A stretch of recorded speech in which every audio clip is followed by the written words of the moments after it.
Hi folks, this is James, Mythic Tides.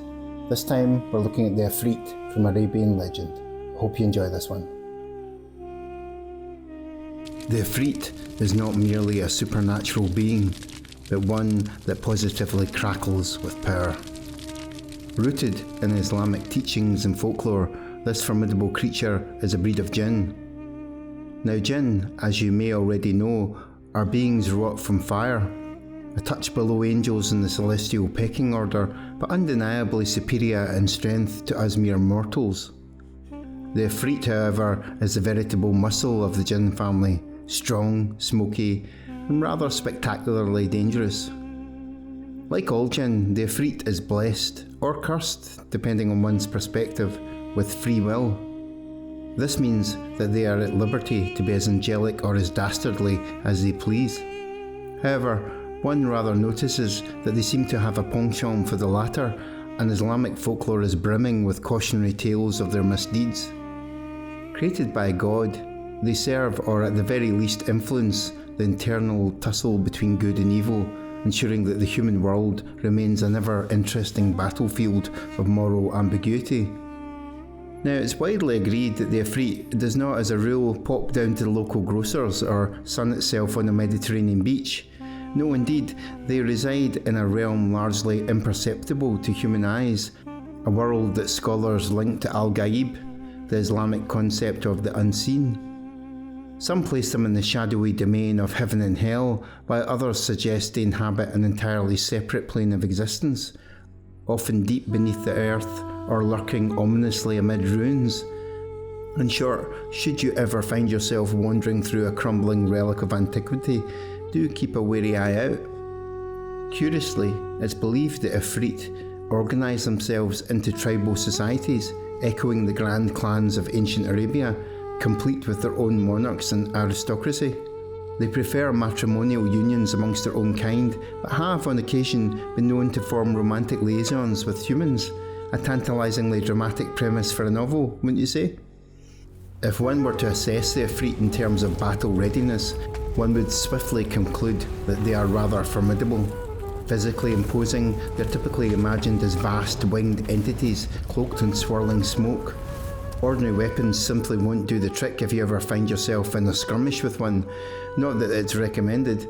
However, fear not, for human ingenuity has provided a means of triumph: magic. Yes, through arcane spells and mystical entrapments, it's possible to subdue, imprison, or even vanquish an Ifrit. The word itself is rather fascinating in its own right. In Arabic, the main form is Ifrit, while the female is Ifrita. This term does not appear in pre-Islamic literature, leading many to surmise that the Ifrit is a distinctly Islamic creation. The Quran offers a single tantalising mention of an Ifrit in verse 27:39. An Ifrit from the Jinn said, "I will bring it to you before you rise from your place, and verily I am indeed strong and trustworthy for such work." This particular Ifrit was offering to transport the throne of Queen Bilqis to King Solomon, though a scholar with scriptural knowledge ultimately outperformed him. Islamic scholars have long debated the precise meaning of the word Ifrit. Some suggest it merely denotes strength or rebellion rather than a distinct entity. The Hadiths, those revered compilations of sayings attributed to the Prophet Muhammad, peace be upon him, frequently use Ifrit as an adjective to describe exceptionally mighty Jinn. Enter Karl Wohlers, a 19th century theologian, with a rather intriguing hypothesis. He proposed that the Ifrit hails from the Middle Persian afrid, meaning created. Some scholars have extended this idea, theorising that it originally meant a demon-created or simply creature. This etymological lineage remains a subject of spirited academic dispute. Beyond religious texts, the Ifrit has carved out a rather meaningful niche in Islamic folklore. A particularly captivating tale from 12th century Iraq recounts the misadventures of a certain Ifrit who found himself shackled by Imam Ali for his impiety. Over the centuries, he pleaded with the prophets for his freedom.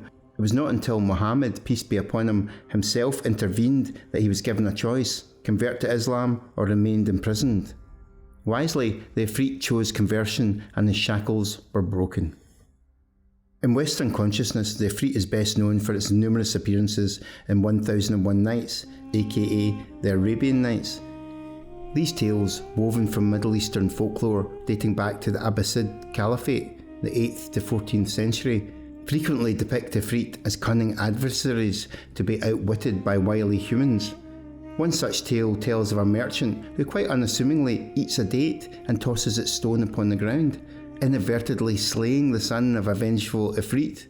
The furious creature demands his life in retribution, but through sheer charm and the intervention of 3 wise elders, the merchant is ultimately spared. Another classic story involves a fisherman who unwittingly releases an Ifrit from a sealed jar. Employing a masterstroke of human cunning, he tricks the creature back into the vessel and only releases it once it has promised him riches, a precursor to the later Aladdin's lamp legend, though in some versions of this story it's not an Ifrit but a Marid that the man releases. In later literature, the Ifrit occasionally finds itself muddled up with the Marid, another variety of Jinn associated with the more demonic elements of Islamic tradition. While the distinction between the two remains murky, one thing is clear: the Ifrit has for centuries captivated the human imagination and will likely continue to do so for many more to come. Have you got something to say about the Ifrit? Have we missed something important? Let us know in the comments. If you enjoyed this video, please do subscribe, as it helps us fund the channel. This has been James from Mythic Tides. Hope to see you again soon.